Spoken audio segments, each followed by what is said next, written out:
Hello everyone. So let's talk about IBPS clerk prelims. तो आज first shift में मेरा एग्ज़ाम था IBPS क्लर्क प्रीलिम्स का.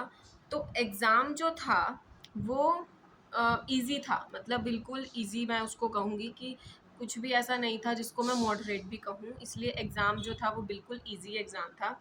बात करते हैं इंग्लिश की. तो इंग्लिश बिल्कुल आसान था, उसमें एरर डिटेक्शन आया था मेरी शिफ्ट में, और अपना जो रीअरेंजमेंट होता है, वर्ड रीअरेंजमेंट आया था, और जो आरसी थी वो बहुत ही इजी आई थी. पैरा जंबल में मुझे डाउट है कि आप बताना मुझे आपका जो पैरा जंबल है वो क्या बना है.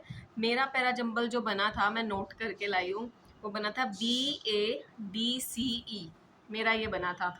अब ये BAD तो सही है, मैं कंफर्म हूँ, बट लास्ट में जो CE है उसमें मुझे कन्फ्यूज़न है वो क्या होगा.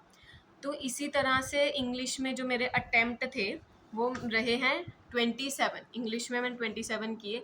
जो 3 क्वेश्चन थे वो मैंने इसलिए छोड़े क्योंकि मुझे उनमें डाउट था, क्योंकि मुझे उसमें वो एरर डिटेक्शन के क्वेश्चंस थे, और मैंने इसलिए छोड़े क्योंकि मुझे एक तो एरर नहीं मिल रहा था, और जहाँ मुझे लग रहा था कि इधर एरर हो सकता है उसमें मैंने रिस्क नहीं लिया, क्योंकि रिस्क लेने से बेटर ही है कि मैं क्या, चलो नंबर नेगेटिव मार्किंग से बचो जितना बचना है.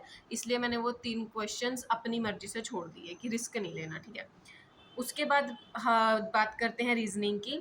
रीजनिंग बहुत ही ईजी थी, मतलब बिल्कुल ही ईजी रीजनिंग थी मेरी शिफ्ट में.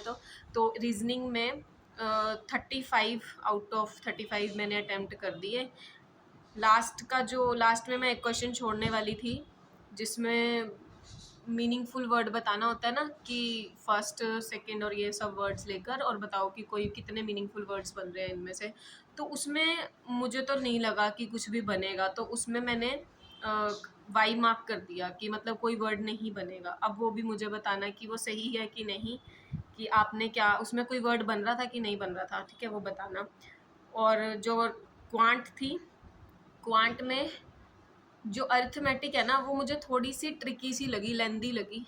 लेकिन अगर सिंप्लीफिकेशन की बात करें या रॉन्ग नंबर सीरीज़ की बात करें तो वो इजी थी. रॉन्ग नंबर सीरीज़ इजी नहीं थी, ऐसे नहीं थी कि एकदम देख के ही समझ में आ रहा है, टाइम लग रहा था. लेकिन रॉन्ग नंबर सीरीज़ और सिंप्लीफिकेशन मैंने सारी कर दी. और एक DI आई थी बस, वो भी मैंने कर दी. मुझे तो एक ही DI दिखी, एक ही थी, हाँ.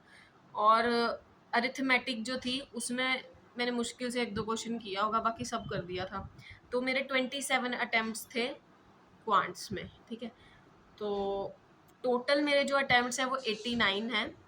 अब मुझे ये नहीं पता कि ये ज़्यादा है या नॉर्मल है या ठीक है, क्योंकि जब तो मतलब मैंने 89 अटेम्प्ट्स किए तब तो मुझे लग रहा था कि नहीं काफ़ी अच्छे हो गए. लेकिन अभी मैंने जब आकर देखा, यूट्यूब पे देखा है, तो मुझे लगा कि नहीं कम है. और वैसे भी एग्ज़ाम का लेवल, अगर मैं बात करूँ एग्ज़ाम के लेवल की, तो 95 तक आराम से कर सकते थे. अब मान लो मुझे 95 करने होते तो अगर मैं वो 3 क्वेश्चन इंग्लिश के कर देती, ठीक है, और 2-3 क्वेश्चन जो अरिथमेटिक में मैं अटक रही थी क्वांट्स में, उसमें जो बच्चा नहीं अटका होगा उसने मेरी शिफ्ट में आराम से 95-96 कर लिए होंगे. तो यही थे मेरे अटेम्प्ट्स. आप सब मुझे बताओगे कमेंट में कि आपके क्या अटेम्प्ट्स रहे, आपको एग्ज़ाम का लेवल कैसा लगा, और मेरे चैनल को सब्सक्राइब भी ज़रूर करना. आप सब वीडियो देख लेते और सब्सक्राइब नहीं करते. तो बताना आपको कैसा लगा, जो मैंने बताया सब कुछ वो बिल्कुल सही था कि नहीं था. और मुझे पैरा जंबल बताना कि आपका भी यही था कि नहीं था. और बाय, और आगे आने वाले एग्ज़ाम्स के लिए बेस्ट ऑफ लक.